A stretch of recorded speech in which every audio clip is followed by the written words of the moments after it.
Moussa a fait semblant d'être fou et a dormi dans un cimetière pendant 30 jours. Et quand il est rentré chez lui, son placard était rempli d'argent. Les contes d'Élodie, partie 2. La première nuit au cimetière, Moussa n'a pas dormi. Il était assis bien droit sur une dalle de béton, tremblant, murmurant des prières. Chaque son semblait vivant. Le vent qui balayait les feuilles sèches sonnait comme des pas. Un chat errant qui a couru sur les tombes lui a presque fait s'arrêter le cœur. Chaque fois que des phares passaient sur la route dehors, il criait comme un fou. « Laissez-moi tranquille, laissez-moi !» Personne ne s'approchait de lui. Comme Kelechi l'avait conseillé, Moussa faisait parfaitement semblant d'être fou. Les passants le regardaient de loin et continuaient leur chemin. Les jours ont commencé à passer. Aux 10 jours, la peur s'était transformée en tension constante. Aux 20 jours, Moussa parlait presque tout seul. Aux 30 jours, il ne comptait plus que les heures. Quand enfin le mois s'est terminé, il est rentré chez lui. Son cœur battait violemment pendant qu'il ouvrait son armoire. Quand la porte s'est ouverte, des liasses de billets se sont renversés sur le sol. Moussa est resté figé. Puis il a ri et pleuré en même temps. Le rituel avait marché. Il a immédiatement appelé Amara. « Prépare-toi, nous allons faire un grand mariage. » Et ils l'ont fait. Le mariage organisé par le pasteur Daniel était grand,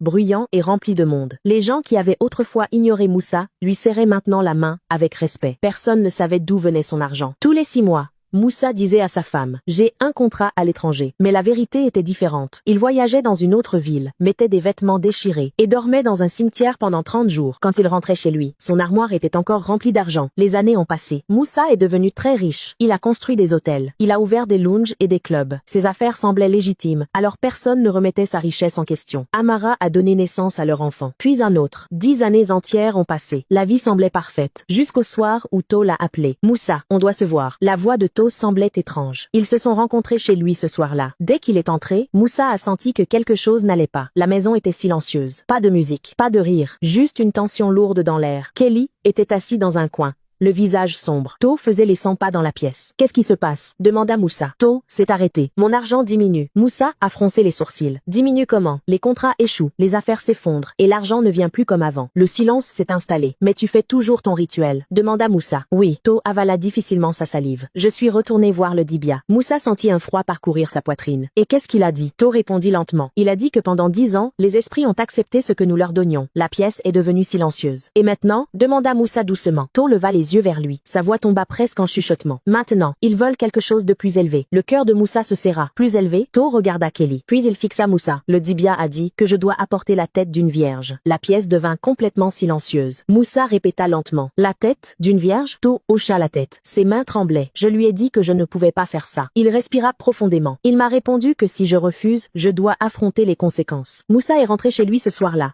troublé. Et un mois plus tard, la nouvelle est arrivée. To s'est endormi et ne s'est jamais réveillé. Pas de maladie, pas de lutte, juste la mort. Au carrefour, Moussa ne pouvait pas fixer son café longtemps. Les mots « conséquences » résonnaient sans cesse dans sa tête. Ce soir-là, il a rencontré Kelechi. « Tu sais, ce n'est pas ordinaire », dit Moussa. Kelechi ne le nia pas. « Le mien a changé aussi », dit Kelechi calmement. « En quoi ?»« 5 nouveau-nés, tous les 6 mois. » Moussa le fixa. « Tu plaisantes. »« Je le fais depuis 1 an, » répondit Kelechi d'un ton plat. « Je ne serai plus jamais pauvre. » Moussa se sentit mal. « Tu as vu ce qui est arrivé à To, » ajouta Kelechi. « Refuse, ce n'est pas sûr. » Moussa partit sans un mot de plus. Cette nuit-là, il resta assis dans son salon bien après que tout le monde ait dormi. Il regarda les photos de ses enfants. « Non, » murmura-t-il. « J'en ai fini. » Il avait maintenant de vraies affaires. Des hôtels. Des lounges.